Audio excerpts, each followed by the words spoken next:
Il y a des œuvres comme ça qui vous font voyager.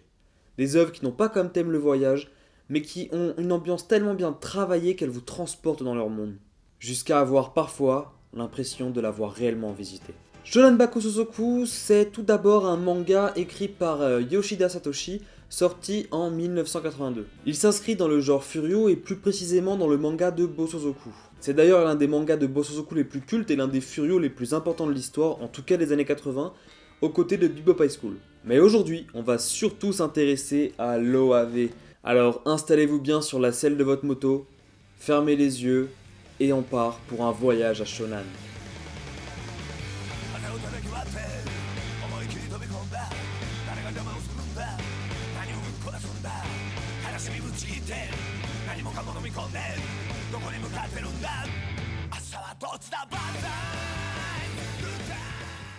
Le manga est sérialisé jusqu'en 87 dans le Shonen King, et l'OAV lui commence en 86 pour se finir en 99. C'est en 12 épisodes. Bon alors, pour ceux qui ne savent pas ce qu'est un OAV, on va résumer ça très grossièrement, hein. C'est un animé qui ne passe pas à la télé.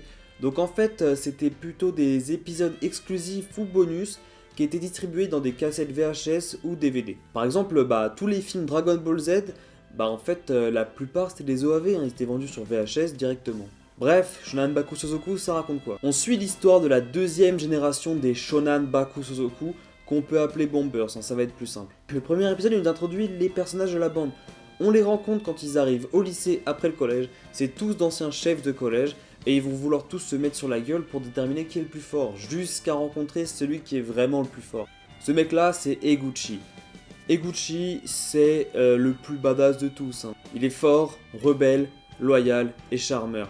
En fait, c'est un personnage hyper respectable tant il est chevaleresque. Donc le mec, il est super fort à la baston, il est super fort sur une bécane, il est super fort comme mécano, il est super bon comme leader, et en plus, c'est un mec assez respectueux des femmes. Et donc, en plus d'être le chef d'un Bosozoku, c'est aussi le président du club de couture du lycée. Autant vous dire que c'est un peu la star de son lycée en fait. Bref, Eguchad. Alors même si Eguchad c'est la figure principale de l'œuvre, il reste un peu en retrait comme les Shonen Bombers. Il faut un peu figure de justicier au cours des 12 épisodes, hein. Il y a quelques épisodes et quelques moments qui se concentrent sur eux, mais on va surtout voir un panel de personnages secondaires. Des personnages secondaires qui auront des problèmes, qui seront souvent résolus grâce au gang des Shonan Baku Sozoku. Donc au final, chaque épisode nous montre un peu le quotidien des adolescents de Shonan durant les années 80, une région de soleil et de plage. Bon, honnêtement, pour les sensibles comme moi ou les fragiles, il y a moyen d'être très ému devant les thématiques abordées par Shonan Baku Sozoku. Que ce soit l'histoire du mec qui restera toujours numéro 2, celui qui aime une fille qui ne pourra jamais l'aimer, ou encore l'ami qui devient ennemi, ou l'ennemi qui devient l'ami, il y a de quoi faire ressortir certaines choses de notre propre vie en fait. En gros, tu te retrouveras forcément dans une thématique d'au moins un des épisodes. Shonan Baku Sozoku, ça nous raconte plein de choses, et ça d'une magnifique manière. Et ce, grâce à deux points très forts.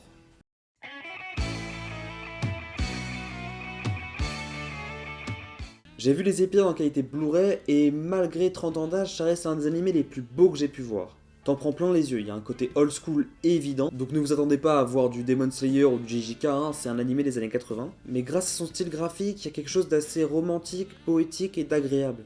Du coup, je me suis amusé à créer les palettes de couleurs de quelques screenshots du premier épisode, parce que je pense que ça peut être assez parlant, hein. Les couleurs ont des symboliques qui nous rappellent des choses inconsciemment, donc des émotions, des sentiments. Bref, par exemple sur ce premier screen, le mauve ça va représenter la tendresse, la délicatesse, l'amour.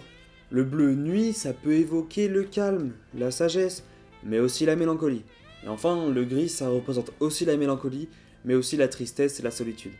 A nouveau, le bleu, plutôt clair cette fois-ci, donne un sentiment de calme et de sérénité. Le orange des cheveux des personnages, ça symbolise un peu l'optimisme, la joie et l'énergie, la fougue en fait, la fougue de la jeunesse. Donc le violet pâle un peu gris, j'ai pas le nom de la couleur, je suis désolé, ça va représenter l'amitié, la paix, et d'une certaine manière, la mélancolie. Ici, le gris et le bleu donnent une nouvelle fois ce ton de mélancolie et de calme. Le blanc, donc des nuages, là ça va plutôt parler d'innocence, de pureté, et donc un peu aussi cette fois-ci de l'adolescence, hein, l'innocence de l'adolescence. Et enfin, le vert, c'est bien connu, ça représente l'espoir. Maintenant, on va passer au deuxième point.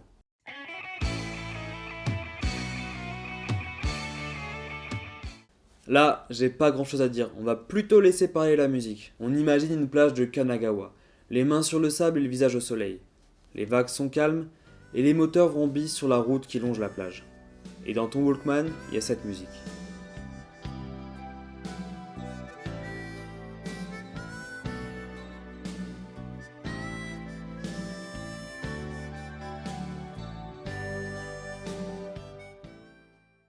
On enchaîne avec une deuxième situation. Il fait nuit, t'es sur ta moto en pleine course-poursuite.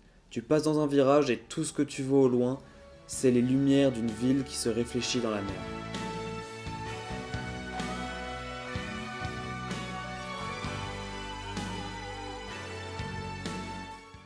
Bon, je pense que t'as compris le concept. Je pourrais tout vous faire écouter tant la bande-son de Shonen Baku Sozoku est démentielle. Elle accompagne chaque épisode de façon merveilleuse et est surtout très diversifiée. J'aime beaucoup le sentiment que procurent les génériques de fin qui montrent un visuel toujours très beau, accompagné d'une musique parfois douce, parfois mélodieuse, parfois mélancolique, parfois du rock et parfois de la city pop.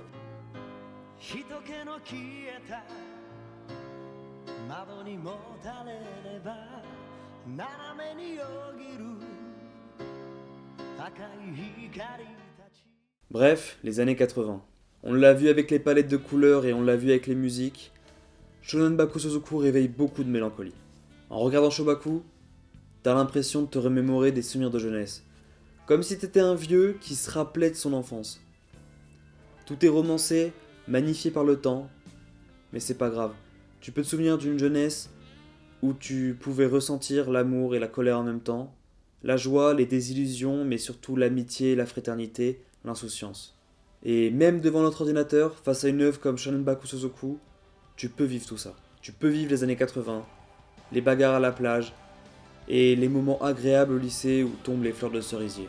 Ouais, on n'a pas ça en France. En gros, Shonen Baku Sozoku nous offre un voyage dans le temps, un voyage à Shonen.